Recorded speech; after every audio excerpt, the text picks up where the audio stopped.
अस्सलाम वालेकुम। क्या हाल चाल? उम्मीद करते हैं कि आप खैरियत होंगे और हमारी दुआ है कि आप हमेशा खुश रहें, हंसते और मुस्कुराते रहें और इसी तरह में अपना प्यार दिखाते रहें। बिल्कुल जी, मेरा नाम मुअज्जम अली, मैं तारिक महमूद, मैं मोहम्मद यूसुफ, मैं मोहम्मद यूसुफ। तो आज हम जिस वीडियो पर रिएक्ट करने जा रहे हैं, वीडियो का टाइटल है PM Modi interview to Rubika Liyaquat. Liyaquat नहीं, लियाकत। रुबिका लियाकत। हाँ। आप कोई बात नहीं, चश्मा लगा हुआ है, चश्मे की वजह कोई से। बात नहीं, थोड़ा सा कुत्ता बना दिया थोड़ा सा और लियाकत। तो देखते हैं कि वीडियो और अपना रिवेल पर देंगे। कौन करते हैं 3 2 1 वीडियो स्टार्ट। साथ काशी का लाडला, हीराबा का लाडला, देश के बड़ा प्रधानमंत्री नरेंद्र दामोदर दास मोदी जी, बहुत बहुत स्वागत है आपका। जय माँ गंगे। जय महाकाल। कैसे हैं आप? मैं वैसा ही हूँ जैसा चुनाव प्रारंभ हुआ उसके पहले था। ये चुनाव आपके लिए इतने महत्वपूर्ण क्यों है? कोई भी चुनाव महत्वपूर्ण होना ही चाहिए और हर व्यक्ति के जीवन में हर दिन महत्वपूर्ण होना चाहिए, हर पल महत्वपूर्ण होना चाहिए, हर किसी के लिए। मैं हर एक को कहूँगा कि ऐसा ही होना चाहिए। अच्छा ये बताइए, फर्ज कीजिए कि अगर आप प्रधानमंत्री बन जाते हैं तीसरे टर्म में, तो वो पहली चीज क्या होगी जो मैं आप देश हैरान को हूँ, देंगे? आप इतना बड़ा क्वेश्चन मार्क क्यों लगा रही हो? माँ गंगा के किनारे पे खड़ी हो पूरा देश आप घूम करके आई हो, देश में आप लोगों से मिली हो, आपने देखा है ये चुनाव मोदी नहीं लड़ रहा है जी। ये चुनाव 140 करोड़ देशवासी लड़ रहे हैं और जो मनोभाव लोगों के देखे हैं, मेरा बहुत लंबा अनुभव है चुनावों का, जनता के मिजाज का अनुभव है, उनका तजुर्बा मैं समझ सकता हूं। ये चुनाव से भी काफी ऊपर की अवस्था है। ये वोट देकर के छूटने वाली अवस्था ही नहीं है। वोट दिया और कॉन्ट्रैक्ट दे दिया, ऐसा नहीं है। वो मोदी से जुड़ चुके हैं और अधिक जुड़ना चाहते हैं। उनको लगता है कि देश ने कई सरकारों के मॉडल देखे, लेकिन भाजपा ने एक ऐसा मॉडल दिया है जिसमें आधुनिक भारत का संकल्प भी है, सपने भी है और जिसमें साफ साफ देश के सामान्य मानवी जो 70-75 साल से इंतजार कर रहा था, जिसको लगता था कि आजाद होने के बाद ये सब उसे मिल जाएगा, उसको मिला नहीं। वो देने का काम आज मोदी कर रहा है और इसलिए मुझे जो जमीनी सच्चाई है वो मेरे साथ जुड़ चुकी है और जो खास करके युवा जनरेशन जिसने बुरे दिन देखे नहीं थे, 2014 के पहला जिसने उसको 5, 7, 10 साल की आयु का था, उसको लगता है यार स्पेस में रिफॉर्म हो रहा है, चंद्रयान हो रहा है, डिजिटल इंडिया हो रहा है, स्टार्टअप हो रहा है, ग्रीन हाइड्रोजन का हब बनने वाला है, फार्मा का हब बनने वाला है। ये उसको लगता है ये तो बिल्कुल दुनिया के लिए हमारा सब कुछ खुल जाएगा। जब वो देखता है कि हम मोबाइल फोन इंपोर्ट करते थे और जब वो सोचता है कि यार दुनिया में हम 2nd नंबर पर हैं मोबाइल एक्सपोर्टर के रूप में, तो मेरा नौजवान अपने सपनों को मेरे सफलताओं के साथ बुन रहा है वो, और बुन करके वो ऐसा धागा बना रहा है जिस धागे के कारण उसको अपने भविष्य की गारंटी दिखती है। इतना कॉन्फिडेंस, आप लबरेज हैं कॉन्फिडेंस से, मतलब आपको नर्वसनेस जरा भी नहीं है? पहली बात है शायद वो मेरी डिक्शनरी में शब्द नहीं है, नर्वसनेस। दूसरा, मैंने जीवन तपस्या की है जी, मेरा पल पल मैंने खपाया है, देशवासियों के लिए खपाया है, अपने लिए नहीं खपाया है। और मैंने उनके लिए इसलिए खपाया है कि मुझे मालूम है कि बहुत ही डिजर्विंग लोग हैं, इनके साथ 70 साल तक अन्याय हुआ है और जब उनके आंसू कोई पहुंचता है, उनके टॉयलेट की कोई चिंता नहीं, वो भूल नहीं सकता है। कोरोना का कठिन काल चूल्हा बुझने नहीं दिया था, बच्चे को भूखा सोने नहीं दिया था। क्यों? एक सरकार थी जिसने कहा था अनाज के भंडार पड़े लेकिन हम दे नहीं सकते हैं। एक ये सरकार है जिसका संकल्प है किसी का घर का चूल्हा मैं बुझने नहीं दूंगा। ये जो इमोशनल साइड है आपका, 15 साल से ज्यादा वक्त गुजरात में, 10 साल यहाँ केंद्र में, एक बहुत ही कड़े प्रशासक के तौर पर आपकी एक इमेज जो है निकल कर आई है, लेकिन हाल के दिनों में ये दिख रहा है कि आपका एक कोमल मन है जो रह रहकर बाहर आ जाता है। आप बहुत इमोशनल आदमी है लेकिन उसे दुनिया से छुपाते हैं। ऐसा है कि अब टीवी का जमाना है तो लोगों को पता चल जाता है। ये कोई बाद में आई हुई चीजें नहीं होती है, जन्मजात होती है। और वो शायद मेरी स्ट्रेंथ भी है, दुनिया के नजरों में वो वीकनेस भी है, और विरोधियों के लिए ताना मारने का एक अवसर भी है। लेकिन मैं इन सबसे से परे हूं। मोदी आपका बच्चा है, आपने इसको बनाया है, आपने इसको पाल करके बड़ा बनाया है। कुछ कमी रह गई मैं ठीक करूंगा, अच्छा होगा तो आगे बढ़ाऊंगा। मैंने 2 पर्सनालिटीज आपकी बताई, एक तो बेहद इमोशनल, एक कड़ा प्रशासक, लेकिन आपके विरोधी इन दोनों के इतर एक ऐसी इमेज आपकी उकेरते हैं जिसमें आप ऑटोक्रेट हैं, तानाशाह हैं, जहां आपके कोई राजनीतिक साथी साथ नहीं होते हैं, आप किसी का साथ पसंद नहीं करते। वो कहते हैं ये आदमी क्या समझेगा परिवार, इसका तो परिवार ही नहीं है। सचमुच में सवाल उनको पूछना चाहिए कि आप देश के लिए निकले हो, परिवार के बाहर कब निकलोगे? ये सवाल उनको पूछना चाहिए। अब कांग्रेस पार्टी का पूरा कैंपेन फैमिली कैंपेन बन गया है। बाकी सारे दल इंडिया अलायंस के हैं। आप तमिलनाडु देखिए, परिवार कैंपेन कर रहा था। आप कर्नाटका देखिए, परिवार कैंपेन कर रहा था। आप आंध्र देखिए, परिवार कैंपेन कर रहा था। आप तेलंगाना देखिए, परिवार कैंपेन। आप उत्तर प्रदेश देखिए, 2 परिवार कैंपेन कर। जम्मू कश्मीर देखिए, 2 परिवार कैंपेन कर रहे हैं। सवाल मीडिया के उनको होने चाहिए कि क्या हुआ कि इतने साल के बाद भी आप परिवार से बाहर निकल क्यों नहीं पाते हो? मैं परिवार से जुड़ा नहीं हूं, ये गुनाह नहीं होना चाहिए, गर्व होना चाहिए। ये लोकतंत्र की सबसे ऊंची अमानत है कि जो इंसान अपने परिवार के लिए नहीं जीता है, जो इंसान देश को अपना परिवार मानता है, मेरा भारत मेरा परिवार, उसके लिए जीता है। अब ये क्वेश्चन मार्क लग जाए तब मुझे होता है कि क्या इरादे होंगे। आपको तकलीफ होती है इस बात को लेकर कि ये आइडियोलॉजिकल वॉर कम है, वैचारिक जो लड़ाई है वो कम है, आपसे नफरत ज्यादा है? मतलब अगर ये मोदी ने किया है तो पक्का कुछ गड़बड़ है, इसमें कुछ खराब है।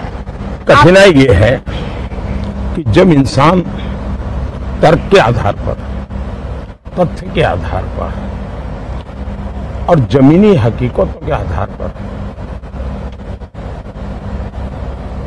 पूरी प्रकार से निराश हो चुका है, होता है, कुछ हाथ नहीं लगता है, तब वो टेबल पछाड़ता रहता है, चिल्लाता रहता है, अनाप शनाप बोलता रहता है। अब मेरे सामने 2 रास्ते हैं कि जो हो हल्ला हो रहा है मैं अपना ध्यान उसमें केंद्रित करूं कि मैं जिस संकल्प को लेकर के चला हूं मैं अपने आप को वहां समर्पित करूं। तो मैंने अपने आप को अपने संकल्पों के लिए समर्पित कर दिया है और मैं योगा का इंसान हूं। मैं ध्यान को जीता हूं, मैं ध्यान करता हूं इसलिए मैं ध्यान को जीता हूं और इसलिए कितनी ही कोलाहल के बीच में मैं अपने आप को निर्विकल्प, निराकार संकल्प के साथ जुड़ा हुआ है, चला जा रहा हूं। मुझे आपको ये एहसास नहीं, मतलब आपको सच में तकलीफ नहीं होती? आप वाहिद ऐसे शख्स हैं पॉलिटिकली जिसको इतना कोसा गया है, और ये अतिशयोक्ति नहीं है जब मैं आपसे कह रही हूँ। मतलब आप किसी भी पर्सनालिटी को सोचिए तो उसको विपक्ष की तरफ से ऐसे नहीं कोसा गया जैसे आपको कोसा गया है। हमारे शास्त्रों में कहा है कि निंदक नियरे राखिए, और मैं ये साफ मानता हूं अगर इतने आलोचक न होते टीवी मीडिया का उस जमाने में थोड़ा कम था, लेकिन जो भी बैठे थे वो एक विचारधारा से प्रेरित लोग थे, वेस्टेड इंटरेस्ट ग्रुप से जुड़े हुए थे। तो उन्होंने सोचा कि आदमी को गालियां दे दे करके हम इस पूरे एक इंस्टीट्यूट को और पूरे एक विचार प्रवाह को ही तबाह कर देंगे। ये भूल गए कि उन्होंने ऐसा करके मुझे बहुत बड़ा बढ़ा दिया, वरना मुझे कौन जानता था ये गालियों देने के कारण। और इसलिए मैं आपको आश्चर्य हुआ, मैं गुजरात में पब्लिक मीटिंग करता था ना, हाँ। तो मैं पूछता था कि कोई काले झंडे वाला आया है कि नहीं आया है। तो फिर वो मेरे सामने, मैंने कहा भाई 2-4 काले झंडे वाले लाइए, तभी तो कल अखबार में आएगा कि मोदी जी ने इतना बड़ा कार्यक्रम किया। मैंने कहा एक लाइन नहीं छपेगी, 2-4 काले झंडे वाले रखो भाई, क्योंकि मेरा पॉजिटिव प्रचार संभव ही नहीं है। तो मैंने कहा कोई नेगेटिव वाला आ जाएगा तो कम से कम ये खबर आएगी कि मैं मोदी उस गांव में वो कार्यक्रम कर रहा था, क्या कर रहा था वो भी नहीं आएगा, तो फिर कोई सोचेगा। एक बार मेरे यहाँ कुछ लोग आए गुजरात में, हाँ। वो कह रहे वो मिठाई विठाई लेकर के आए और बड़े 40-50 गांव के प्रधान आ गए, बोले हमारे गांव में 24 घंटे बिजली हो गई तो हम आपको सम्मान करने आए। हाँ। मैंने कहा झूठ बोल रहे हो, 24 घंटे बिजली हो ही नहीं सकती। नहीं बोले हो गई है। मैंने कहा बताओ किस अखबार में छपा है, किसी टीवी में आया क्या? नहीं बोले वो अखबार में तो नहीं आएगा। तो मैंने कहा आपकी बात मान लो, बोले मान लो। चल मैंने कहा चलो मिठाई खिलाओ। तो मैं इन चीजों से निकला हूँ, तो मैंने इसका आनंद लिया है। हम एक कार्यक्रम कर रहे हैं मोदी जी, न्यूज 18 इंडिया का वो कार्यक्रम है मोदी वतन मुसलमान। हम ज्यादातर उन जगहों पर जाते हैं जहां पर मुस्लिम मतदाता भारी संख्या में है। पहले आलम अलग था और आज की तारीख में मैं आपको पूरी गंभीरता से और संजीदगी से कह सकती हूं कि ऐसे ऐसे मुसलमान आगे आते हैं जो आपके लिए जान दे सकते हैं। और एक उनका वाक्य है, ना दूरी है ना खाई है, मोदी हमारा भाई है, बड़ा जोर शोर से ऐसे करते हुए नजर आते हैं। बावजूद उसके आप उस धारणा को तोड़ने में क्या नाकामयाब रहे हैं कि मोदी मुसलमानों का नहीं है? पहली बात यह है कि ये मुद्दा मुसलमान का नहीं है। इंडिविजुअल मुसलमान कितना ही मोदी के साथ होगा, लेकिन एक निश्चित विचार प्रवाह है जो उनको आदेश करता है कि आप ये करो या आप वो करो, उसके आधार पर वो निर्णय करते हैं। जहां तक मोदी का सवाल है, तो मैं स्कूल में, एक तो मेरा जो घर है ना, मेरे अगल बगल में सारे मुस्लिम परिवार हैं, तो हमारे घर में ईद भी मनती थी, हमारे घर में और भी त्योहार होते थे। मेरे घर में ईद के दिन खुद का खाना नहीं पकता था, सारे मुस्लिम परिवारों से मेरे यहाँ खाना आ जाता था, क्योंकि मेरे परिवार, हम रहते वहीं हैं, मेरा घर वहीं है, मेरे यानी 5 कदम के बाद मुस्लिम परिवार है। जब मुहर्रम निकलता था तो हमारा कंपल्सरी होता था कि उससे नीचे से निकलो, जैसे परिक्रमा करते हैं ना मंदिरों, ताजिए के नीचे। हाँ, तो ताजिए के नीचे से निकलो, हमें सिखाया जाता था। तो मैं उस दुनिया से पला बढ़ा। आज भी मेरे बहुत सारे दोस्त हैं पुराने। दूसरा, 2002 के बाद मेरी छवि बहुत खराब हो गई, खराब कर दी गई गोधरा के बाद। तो मैंने सोचा भाई जरा रियलिटी जाननी चाहिए, तो मैंने हमारे 30 कार्यकर्ताओं का, युवाओं का एक ट्रेनिंग कैंप किया और उनको सर्वे करना सिखाया। सर्वे मतलब वो आंकड़ों वाला सर्वे नहीं, बातचीत कैसे करनी, बात कैसे निकालनी। अहमदाबाद में एक माणिक चौक करके जगह है, वो माणिक चौक में शाम को लोग खाना खाने जाते, खावानू ने पीवानू। हाँ। पर वहां दिन में जो बिजनेस है, सारे व्यापारी हैं और खरीदार सारे हिंदू हैं। बड़ा यूनिक मार्केट है, मतलब सारे व्यापारी मुसलमान, सारे व्यापारी मुसलमान हैं और सारे खरीदार हिंदू हैं। और वो इतनी भीड़ होती है जी, पैदल नहीं चल सकते, साइकिल को तो लेके जाना इम्पॉसिबल है। अब दिवाली में बड़ी भाव होती है ना, आप अंदर गए 2 घंटे से निकल नहीं सकते और हर प्रकार की चीजें बिकती है वहां। मैंने कहा मुझे उसी मार्केट में सर्वे करना है, वहां सर्वे करना। तो मैंने लड़कों को भेजा और मैं डेली रिपोर्ट देता था। वो गए, पूछते थे कि आप बताइए दिवाली कैसी है? नहीं यार, दिवाली बहुत अच्छी है। ये मैं 2002 की बात कर रहा हूँ। हाँ, मैं अभी आपसे पूछने वाली थी। 2002 की बात कर रहा हूँ। अच्छा। तो बोले दिवाली बहुत अच्छी है। फिर वो कहता था उसको जरा चुभने के लिए, वो कहता था ये मोदी बैठा है यार, दिवाली हे मोदी का नाम मतलब। ये बच्चा होता था उनका, बोले इसकी माँ सुनेगी ना तो मुझे रात को खाना नहीं देगी। बोले क्यों?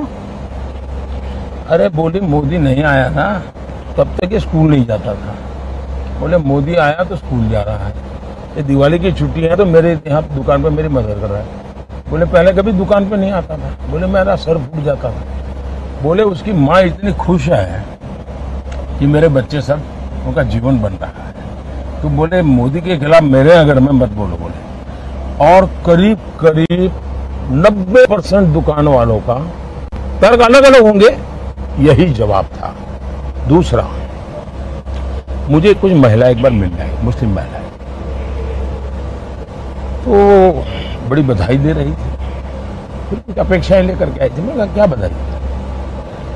बोले वो जुहापुरा की थी, और जुहापुरा वो है, मैं गई हूँ जुहापुरा, जहाँ करीब 3-4 लाख मुसलमान का एक गेट हाउस है। तो बोले हम वहां से आए हैं। तो मैंने कहा कोई तकलीफ है क्या? कोई पुलिस वाला, कोई सरकार कुछ हैरान करती है आपको क्या? नहीं बोले साहब, हम तो आपके अभिनंदन करने आए हैं और कुछ काम लेके आए। तो क्या बताइए? बोले आपने बिजली का काम किया ना, बहुत अच्छा किया। मैंने कहा कहाँ? वो तो मैंने बहुत बुरा किया है। मैंने कहा मैंने 35 किलोमीटर केबल, उस इलाके 35 किलोमीटर केबल उखाड़ के फेंक दिया है, और वहां कोई सरकारी आदमी नहीं जा पाता था। बोले साहब वही अच्छा काम किया है। मैंने कहा कैसे? मैंने तो बिजली काट दी, मैंने तो केबल काट दिए। बोले नहीं साहब, हमारे यहाँ आपका तो एक बोले बिजली मंत्री है। हाँ। हमारे यहाँ हर मोहल्ले में बिजली मंत्री है, और बोले बिजली दे करके वो हमसे पेमेंट लेते थे, केबल उनके थे। बोले सरकार की बिजली चोरी करके हमको बेचते थे और हमारे पैसे बहुत जाते थे। बोले अभी रेगुलर बिजली मिल रही है, कोई हमें दादागिरी नहीं करता है। बोले इसलिए हम आए हैं। पहले मेरे पर अखबारों में अखबार मोदी ने वहां पर जुल्म कर दिया, सारे केबल काट दिए। एक्चुअली मैंने उनका भला किया। तो ऐसा मेरे जीवन में सैकड़ों घटना है जी, लेकिन मैं इसका मार्केटिंग नहीं करता हूं। क्यों? मेरा पहले से मंत्र रहा है सबका साथ सबका विकास। मैं वोट बैंक के लिए काम नहीं करता हूँ, और जो गलत है वो सब मैं गलत कह के रहूंगा। स्टेज पर आपने मुसलमानों का जब जिक्र किया तो घुसपैठिया, ज्यादा बच्चा पैदा करने वाला, इसकी क्या जरूरत आनी पड़ी थी? मैं हैरान हूँ जी, ये किसने आपको कहा कि जब ज्यादा बच्चों की बात होती है तो सिर्फ मुसलमान का नाम जोड़ देते हैं? क्यों मुसलमान के साथ अन्याय करते हैं आप? हमारे यहाँ गरीब परिवारों में भी हाल है जी, उनके बच्चों को पढ़ा नहीं पा रहे हैं। किसी भी समाज के हो, गरीबी जहाँ है वहाँ बच्चे भी ज्यादा है। तो आप कह रहे हैं मुसलमान अलग था, ज्यादा बच्चा पैदा करने वाला अलग था? मैंने न हिंदू कहा है न मुसलमान कहा है। मैंने कहा कि भाई आप उतने बच्चे हो जिसका आप लालन पालन कर सको। सरकार को करना पड़े ऐसी स्थिति मत करो। इस बार मुसलमान आपको वोट देगा? आपको उनके वोट की चाहत है? मैं ये मानता हूँ कि मेरे देश के लोग मुझे वोट देंगे। मैं जिस दिन हिंदू मुसलमान करूंगा ना, उस दिन मैं सार्वजनिक जीवन में रहने योग्य नहीं रहूंगा, और मैं हिंदू मुसलमान नहीं करूंगा। ये मेरा संकल्प है।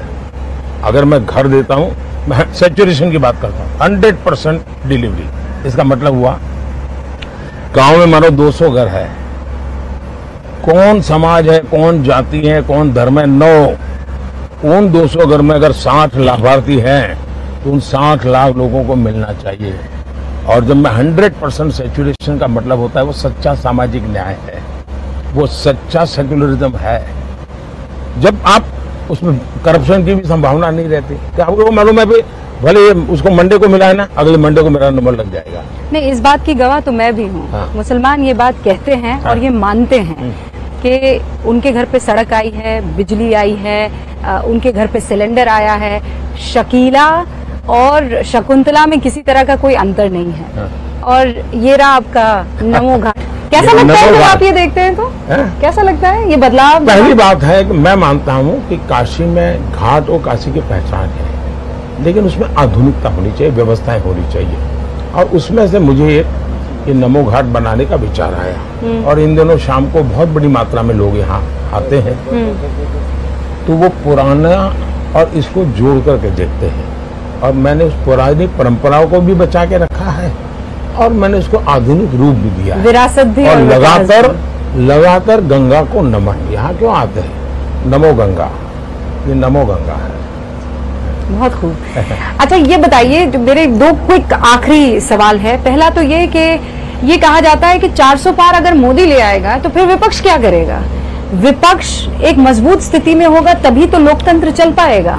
आप क्यों चाहते हैं कि सब आप ही के पास आ जाए? मैं चाहता हूं कि विपक्ष मजबूत बने, मैं इसी के लिए मेहनत कर रहा हूं। लेकिन मजबूती का मतलब ये नहीं कि हाउस न चलने दे, हुड़दंग करे, अनडेमोक्रेटिक वे में काम करे।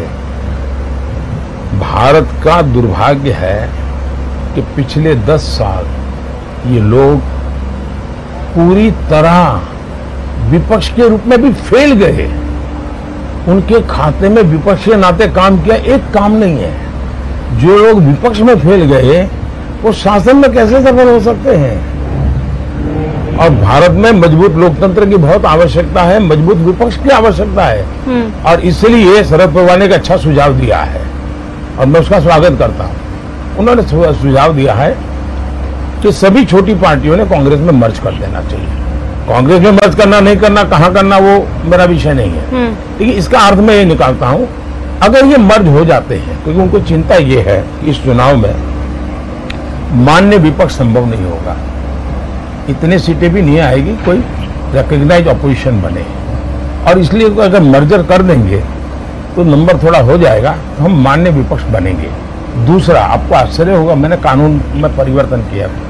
हमारे यहाँ बहुत सी योजना ऐसी है, बहुत सी कमेटियां ऐसी है जिसमें लीडर ऑफ अपोजिशन बैठ सकता है और बड़े महत्वपूर्ण निर्णय होते हैं। तो मैंने कानूनी परिवर्तन किया कि भाई लीडर ऑफ अपोजिशन है ही नहीं, क्योंकि 2014 से 19 तो उनके पास सीटें नहीं थी। मैंने कहा लार्जेस्ट पार्टी का लीडर उसको बिठाओ। मैं इतना डेमोक्रेट हूँ, वरना मैं नहीं बिठाता, मुझे कोई जरूरत नहीं थी, लेकिन फिर भी मैंने किया है।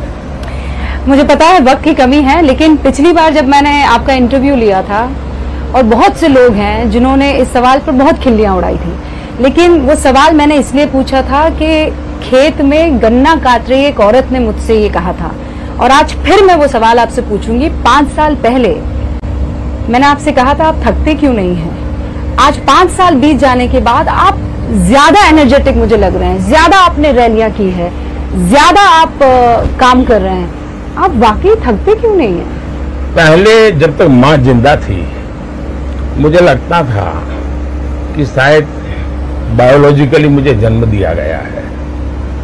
माँ के जाने के बाद इन सारे अनुभवों को मैं जोड़ करके देखता हूं तो मैं कन्विंस हो चुका हूं। गलत हो सकता हूं, लोग लेफ्टिस्ट लोग तो मेरे धज्जियां उड़ा देंगे, मेरे बाल नोच लेंगे। मैं कन्विंस हो चुका हूं कि परमात्मा ने मुझे भेजा है। ये ऊर्जा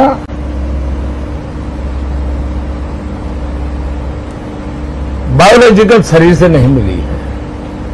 ये ऊर्जा ईश्वर ने मुझसे कुछ काम लेना है, इसलिए मुझे विधा भी दी है, इसलिए मुझे सामर्थ्य भी दिया है, इसलिए मुझे नेक दिली भी दी है और प्रेरणा भी वही दे रहा है, पुरुषार्थ करने का सामर्थ्य भी दे रहा है।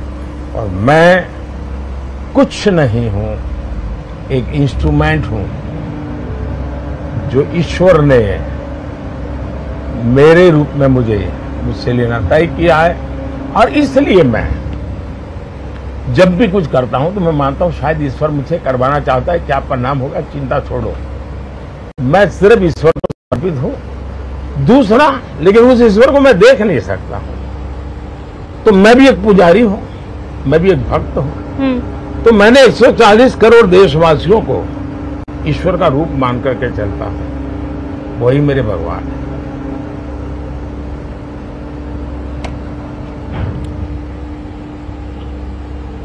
आप भगवान के बीच में हैं और भगवान आपके साथ है, माँ आप में समाई हुई है।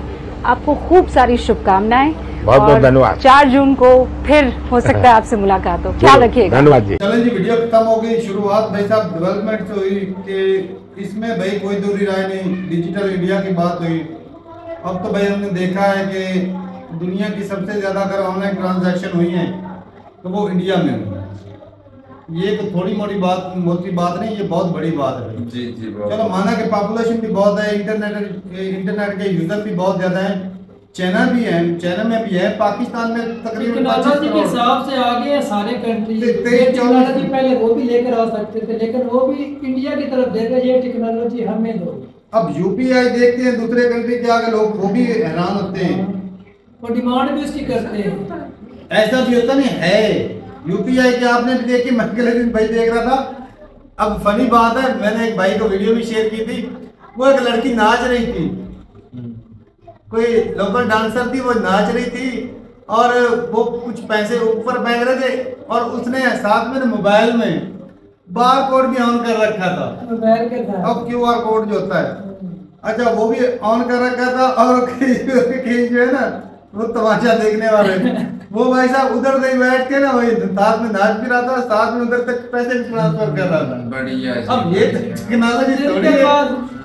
एक भिखारी ने देखा था, उसकी डिमांड क्यों है भाई साहब, ये तो देखना, क्योंकि लोगों के पास छुट्टियां नहीं होते। वो सहूलत है। भाई ये प्रेस कॉन्फ्रेंस हो रही थी, नहीं प्रेस कॉन्फ्रेंस ऐसे होती है, तो ये क्या हो रहा था?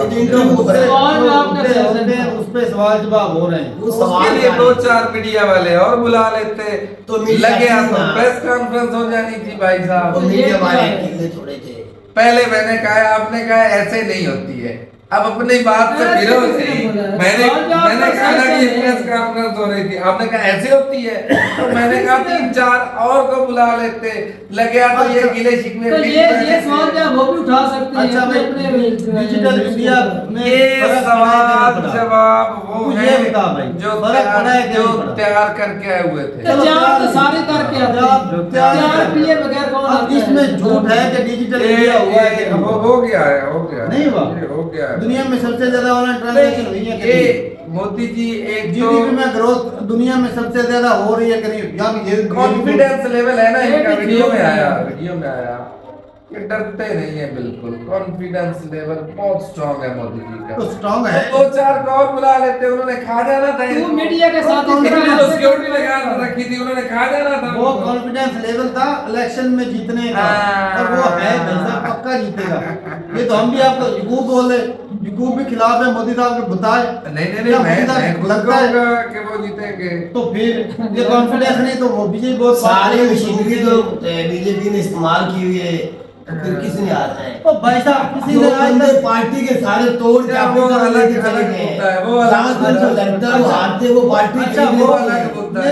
अच्छा मोदी जी झूठ नहीं बोलते, नहीं कभी भी नहीं बोला, बयानबाजी हो जाती है इसमें, नहीं बयानबाजी अलग होती है। अब इस वीडियो में आपने शायद गौर किया है कि नहीं किया है, मोदी जी ने पहले तो कहा कांग्रेस जो है वो अपने परिवार के लिए काम करती है और मुझे अपने परिवार से कोई लगाव नहीं, ऐसा कहा उन्होंने। कहा वीडियो में सुना आपने? वही बात, मतलब जो उनके जो उन्होंने बायोलॉजिकली परिवार, अब तो पॉइंट पे और साथ में ही कह रहे थे कि सारा हिंदुस्तान मेरा परिवार है। एक तरफ कह रहे मुझे परिवार से कोई लगाव नहीं, एक तरफ कह रहे सारा हिंदुस्तान मेरा परिवार है। यानी कि उन्हें 1 मिनट रुको, यानी कि उन्हें पूरे हिंदुस्तान से कोई लगाव नहीं है, क्योंकि पूरा हिंदुस्तान लगाव नहीं है पॉइंट के नहीं है। हर कंट्री में भाई साहब हुक्मरान लीडरान है, इंडिया के अंदर कुछ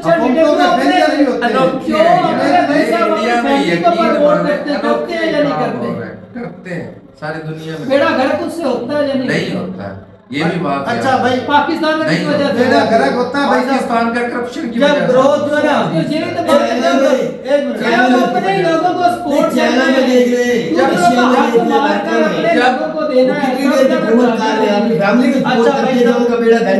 भाई तरक्की में क्या फर्क होता है? तरक्की में फर्क होता है जब ग्राफ ऊपर की तरफ चल रहा हो ना, वो तरक्की की तरफ होता है।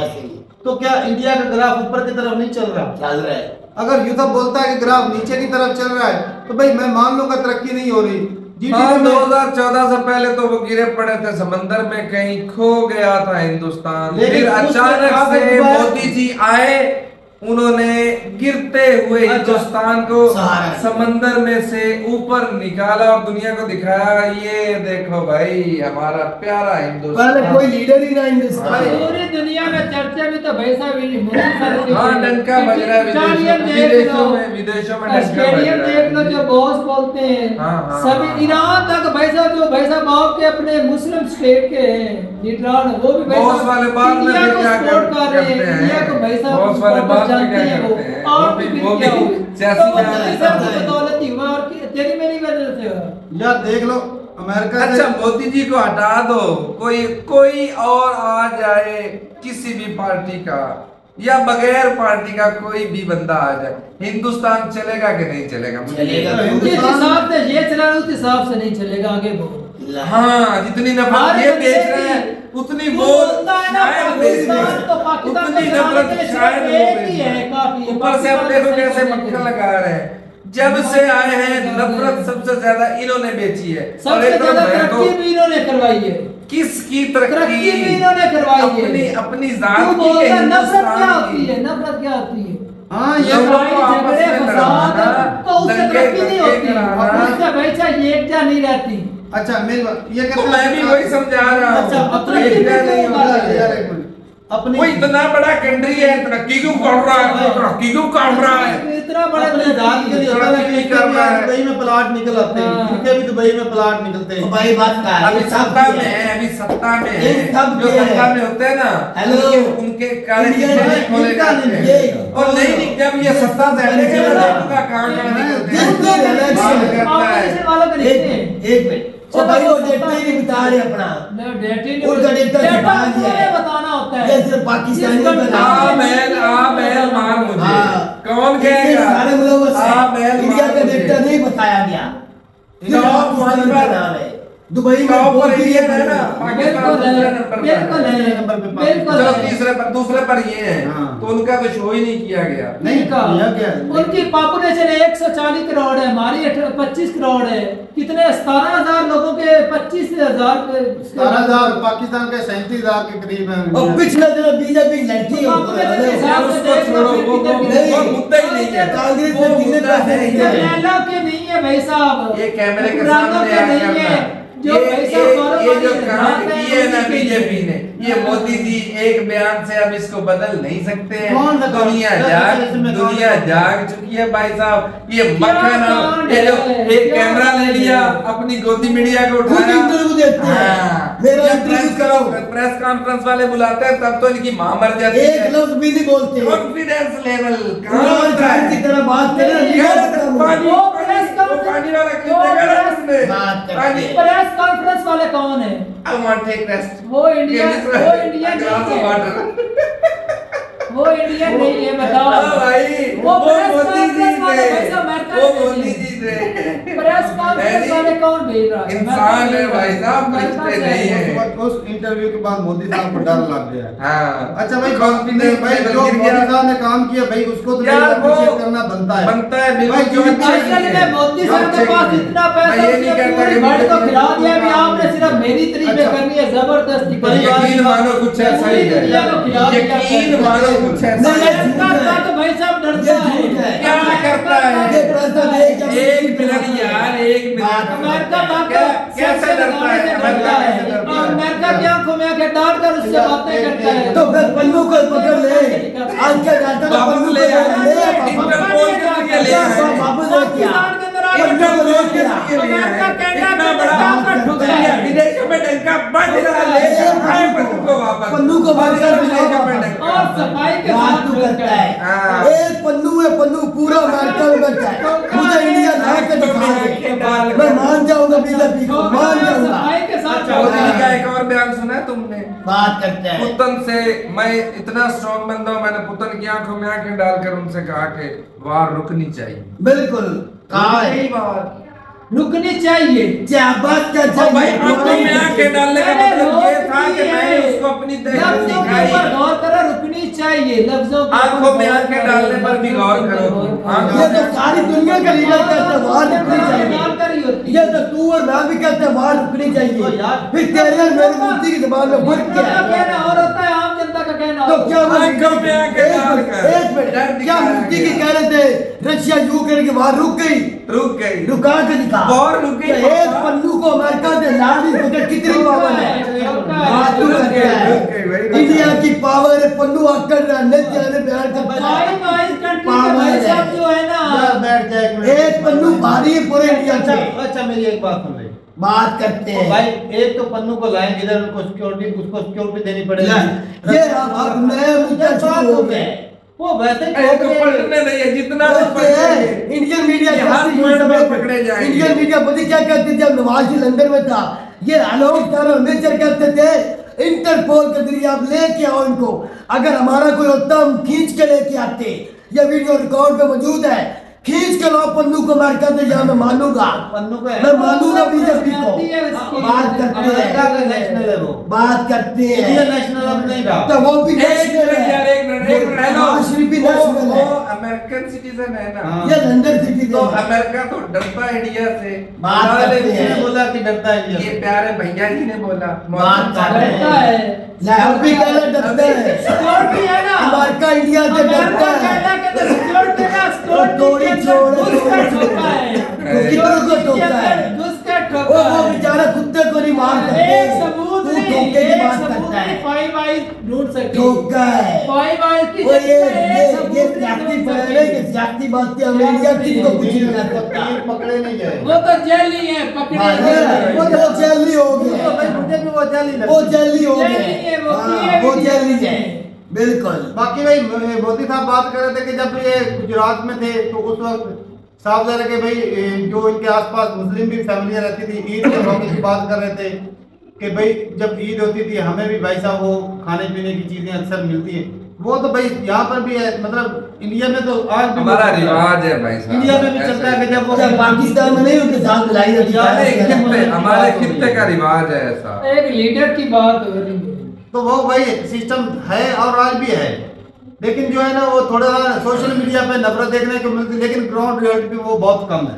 ये हकीकत है, वो तब का वो हमारी कंट्री में भी ऐसे ही है। हाँ, पहले पाकिस्तान में भी ऐसे ही है। अब थोड़ी सी हो चुकी है, थोड़ी सी फर्क है। और भाई अब जो लेकिन समझदार जो बंदे ना, यकीन माने मेरी मुस्लिम से भी बात होती है, यकीन माने मैंने जितनी बार भी पूछा है ना, तो वो कहते भाई साहब ये हमें तो आज तक कुछ इस तरह का सीन नहीं दिखता। हकीकत का बात है वो, और रियल स्टेट में वो है, वो उसका कारोबार यार वो वहाँ के नागरिक है और स्ट्रॉन्ग बैठे, ऐसा नहीं कि भूखे नंगे सारे, इतना बड़ा कंट्री है लेकिन यार जिनको तारीफ किया गया है वो सबूत नहीं है, हिंदू मुस्लिम की वो सबूत नहीं है। इतना बड़ा कंट्री है, कुछ ना कुछ होता रहता है, तो इस चीज को भी तो मानो ना। होता रहता है लेकिन कम मात्रा में होता है, जितना दिखाया जाता है उतना होता नहीं। चलो हो सकता है लेकिन होता जरूर है, होता है थोड़ा बहुत जी। और इलेक्शन के दिनों तो इन्होंने हद ही पार कर दी है। इलेक्शन के टाइम पे थोड़े बहुत ना थोड़े कंट्रोवर्शियल बयान थे मोदी साहब के भी। बाकी भाई इसमें कोई डाउट नहीं कि भाई मोदी साहब के टाइम पे तरक्की हिंदुस्तान ने की है, तो यार मानते हैं वो हकीकत है, नहीं झूठ और है, वो सच है, मानते हैं। IMF वर्ल्ड बैंक तेजी आई है इंडिया में, तेजी 14 के बाद आई है, ये मैं नहीं अब तू नहीं कर रही, ये दुनिया जानती जितने है। अरब कंट्रियों के साथ, लेकिन फिर भी कई जगह पे है, वो भी तुझे मानना बात पड़ेगा। सुन ले, जितने अरब कंट्रियों के साथ मोदी साहब के टाइम पे रिलेशन है, हुए हैं, लेकिन पहले इतने ज्यादा वाकई नहीं, ये हकीकत ये है, भी बात है। है, बिल्कुल ये भी है। हाँ, यूरोप के साथ भी हुए हैं, अरब हर कंट्रियों कंट्री के साथ हुए हैं, भाई साहब। अमेरिका के साथ जो पहले फ्री ट्रेड एग्रीमेंट किसने वो कनाडा बाजी को जुबैडो ने कहा था मैं इंडिया में जाना चाहता एक्सपोर्ट बढ़ाई है, और वो तो दबाना चाहता है ना भाई। वो इधर जुबैडो ने कबूटे खुसक ने कहा मोदी साहब के कहने पे मैं इंडिया नहीं जाऊंगा, वे करा था वो बात भाई है। अमेरिका की पॉलिसी है कि वो हाँ। अपनी मनमानी चाहता है, दबाना चाहता है, अमेरिका तो कमजोर है तारक यार, इंडिया दबता नहीं है। वो भाई कह रहे हैं हाँ, तो अमेरिका कमजोर कंट्री है। एक होती है मोहब्बत, एक होती है चाहत, और एक होती है मजबूरी, और एक है लेन देन। हाँ आप दुनिया के साथ किस लिहाज से चल रहे हैं, अब इसमें कितनी चीजें आ गई। और कंट्री सबसे पहले खुद को देखेगा कि सबसे ज्यादा बेहतरी जो है वो मेरी किस चीज से होगी और मुझे किस तरफ जाना है। तो इंटरनेशनल सारे कर रहे हैं, ये चीजें देखकर ही दुनिया सारी की कंट्री के सबसे साथ बड़ी बात बना रखे हैं है ना, बिल्कुल। मंदिर बनाए जा रहे हैं, वो कोई इबादतों के लिए थोड़ी बना रहे हैं, रिलेशन के लिए बनाए जाते हैं, रिलेशन के लिए भी बनाए जाते हैं और पैसा कमाने के लिए भी। बिल्कुल हकीकत है, इस बात को तुम मानो, तुम्हें मानना होगा। बहुत आमदन है मंदिर ये से। हकीकत है। मंदिरों पर टैक्स भी लगते हैं भाई, ये मोहब्बत हमारे नहीं बनाए गए। पैसे नहीं होते, कितने बड़े दरबारों यकीन में पैसा माने। मिलता है। हम हमारा कंट्री ये ये गुरुद्वारा के लिए तो काम कर रहे हैं, काउंट ये करवाएंगे, क्या वो सिख भाइयों से सारी मोहब्बत है चीजों को ऐसा इनको? मद्देनजर रखते हुए चलना पड़ता है। झूठ, पैसा कमाने के लिए कर रहे हैं, सारों पैसे का लालच है। हर किसी को दिख रहा है भाई, होते हैं भाई साहब। है बिल्कुल रिलेशन भी होते दीन के हैं। अंदर भी इस तरह के लोग लालच डाल रहे हैं। वो है, सबसे ज्यादा लालच वही डलता है, सबसे ज्यादा तो धर्म को यूरोप इस्तेमाल के किया अंदर, जाता अमेरिका के है। अंदर जो मस्जिद है बन रही, फिर वो भी बंद करवा तो चूरन है वो भी, थोड़ा इबादत करने के लिए भी बैन कर दे। सेकुलर कंट्री है। Secular country. वो भी चूरन है भाई साहब। उन्होंने ये नहीं- उनके लिए इबादत की जगह बना दी गई, तो वो भी चुप रही है पाकिस्तान। न चुप, मैंने रिलेशन की बात कर की दिया है। या उसको टैक्स की मद में देख दिया या कारोबार के हिसाब तो वहाँ से गवर्नमेंट टैक्स अच्छा, नहीं टैक्स कमाती लेना है। बंद कर दे, कहीं भी टैक्स नहीं लेती ये है। अपने कंट्री से नहीं ले रहे हैं। उस नजर से देख लिया है ना, हालांकि उस नजर से देखना नहीं चाहिए। एक इबादत यार हम नहीं देखना चाहते। एक मिनट तारक, एक मिनट, ये हमारे दरगाहें जो हैं उनसे जो चंदा पहले एक वक्त था जब गवर्नमेंट नहीं लेती थी, अब वो टैक्स और वो कौन पैसा सा जो ले इकट्ठा होता है वो किधर जाता है? कोई नहीं वो भाई देती। गवर्नमेंट के खजाने में कोई जा नहीं रहा है। देती। पहले मंदिरों का पैसा जो था, एक या दो, लेकिन हकीकत का नहीं लेकिन पता, आज वो एक या दो गवर्नमेंट कलेक्ट कर रही है। पाकिस्तान के जितने भी मीदार है ना, हर मीदार में गवर्नमेंट को पैसा जाता है। बिल्कुल जाता है। करोड़ों का जाता है। मस्जिदों का नहीं जाता। मस्जिद और चीज है, मस्जिद का नहीं, मीदारों को मिलता बाजार है। भी दो चार बड़ी मीदारों को जगह हो इंडिया सकता में है। मंदिरों का जाता है, मस्जिदों का नहीं मस्जिदों का नहीं जाता। जाता। मैंने तो मस्जिदों में होता कौन सा चढ़ावे मस्जिदों में चढ़ाए जाते हैं? मस्जिद में चढ़ावे होते ही नहीं, मस्जिदों में चढ़ावे नहीं होते। ज्यादा चढ़ावे नहीं होते। वो मीदारों पे पैसा मस्जिद मारी जाती है, पैसे गले में डाले जाते हैं। इतना होता है कि बिजली का बिल पे कर लेते वो हैं। थोड़ी बहुत टूट फूट के लिए हाँ। होता, ज्यादा नहीं। बिल्कुल, ज्यादा पैसा मीदारों पे होता है। पाकिस्तान पूरे मुल्क के मीदारों का पैसा खाता बात है। रिलेशन की हो रही है भाई साहब, हर कोई देख रहा है कि मुझे किधर जाना है। सही हाँ। बात। ओ इंटरनेशनल रिलेशन में यही देखा जाता है भाई मुझे सामने वाले से क्या फायदा हो। जी बिल्कुल। तो भाई ठीक है भाई। ज्यादा उठा रहा है कि किससे तो मुझे ठीक अच्छे है भाई, लोग अपनी लूटता ही कमेंट सेक्शन में, लेकिन मोदी साहब के दौर पे दूसरे कंट्रियों के साथ रिलेशन ज्यादा बेहतर हुए हैं। ये तो है। चीज़ है। खास करके यूरोप मुस्लिम कंट्री, अरबी अमेरिका है। अमेरिका में पहले इतना दबदबा इंडिया का नहीं था, मतलब इतने अच्छे रिलेशन नहीं थे। आज 100 बिलियन के ऊपर ट्रेड है और ज्यादा एक्सपोर्ट इंडिया कर रहा है। ऐसे ही। तो ये इसके दौर में, इनके दौर में। तो ठीक है भाई, अपनी रात रुकता ही कमेंट सेक्शन में मिलते रहिए वीडियो के साथ, तब तक के लिए इजाजत दें। अल्लाह अल्लाह हाफिज़।